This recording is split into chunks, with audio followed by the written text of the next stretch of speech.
Hey, welcome back to another episode of Confessions of a Spiritual Healer. Now, in this episode, I recently felt like I kind of only just started in this tradition.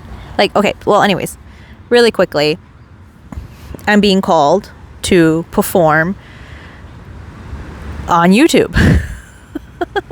Dance like a monkey in these videos. I don't know. So I'm a spiritual healer, and all of my work is about me healing myself.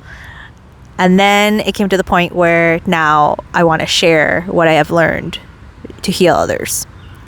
Therefore, that decision has brought me to becoming a healer in this Saiakti tradition.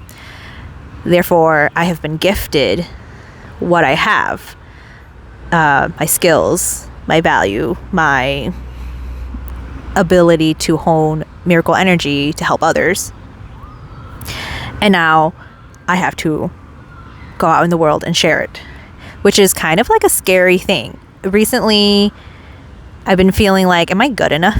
Been feeling like this self-sabotage. Like my nervous system isn't like freaking out, but every now and then it kind of creeps in like, but am I good enough? But I've recently been listening to a lot of prophetic word, and I recently fell into a message where they talked about the story of this guy, this king, this lord, right? And he had like these 3 servants, and then he gave money to each servant, and then each servant had to figure out like what they were going to invest with that money, right? And then the first guy, he puts it in stocks, right? So he multiplies it 10 times, whatever, right? And then the second guy, he, I forget what he does, but he kind of like, he invests it in like a business, and then he grows the money that way, right? And then the third guy, he believes that he should just hold the money, right? Because the money is just so precious. So he doesn't listen to what the Lord asks him to do, which is to go multiply the money or to invest the money. Like, how would you invest it? He just takes the gifts and he buries it, and he's like, but I still have the money, so it's safe, so it's yours. And the Lord was really upset. So then the Lord takes the money and he gives it to the first guy to go and invest in whatever, right? But he gets mad at the third guy, which is sad. I don't believe in being mean to the guy who just doesn't know any better, like that's terrible. Like for me, I don't like that prophetic word, but what I don't like that story in the Bible, but I understand what they mean, right? God gives you a gift to share to the world.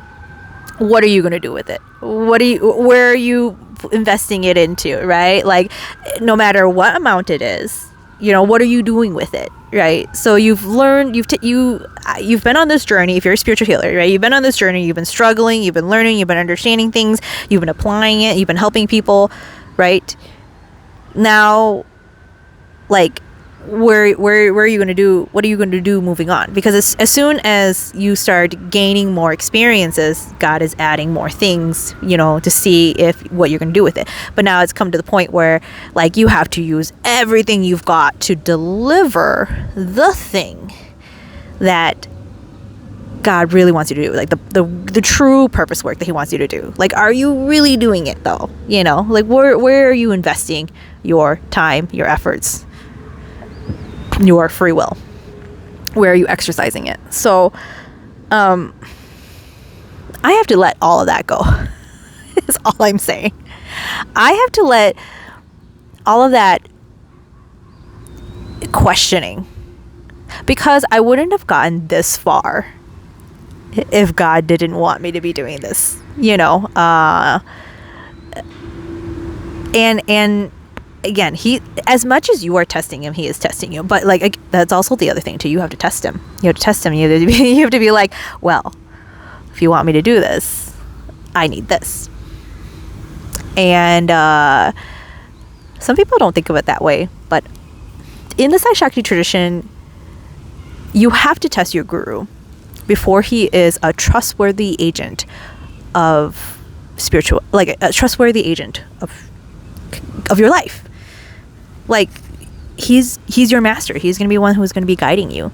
If you are not testing him to see the true mechanisms, to see the true like divinity in him, and you're just blindly following them, you know, then you've got it wrong.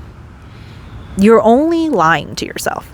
That's why I think that there's a lot of people who fall into like cult traps, because they don't have any like desire to test their guru.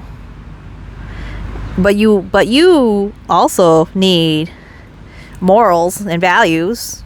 Like, are you hurting people? Are you, stealing from them? Are you helping people more than you are benefiting from having the support of the followers? These are very controversial and very careful questions to ask, and I don't want to get into like cults, because that seems to be that will be a hard ball to serve, but it is there. And all I want to say is for you guys to be safe, and you guys should always be questioning and always be asking. And so I think that that's one of the main reasons why this is an important conversation that I have with God when I am on this path, and I wouldn't say I'm freaking out, but I'm like questioning, am I meant for this? Am I ready? Like, are you really going to lead me? What's really going on here? Sorry. If you know, then you know. Anyways.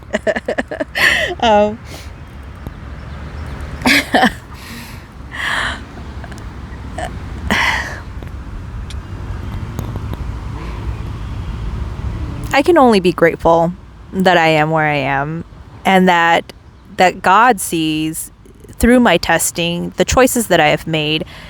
He finds them to be valuable or good enough to be of service. But when we think that we can't handle what is offered to us, right? It means there's just like a mismatch of vibrational understanding of your situation, because the things that you are doing is the reason why that has been approached, or that the things that are coming to you, or the things that are coming to you, you have to vibrationally match it. That's kind of how that works. I really have to just give it all up. I am where I am because that's where he wants me to be. And I just have to stop questioning it, because in so many ways, this is exactly what I want. So he is giving me what I want. But that doubt needs to be washed, which is probably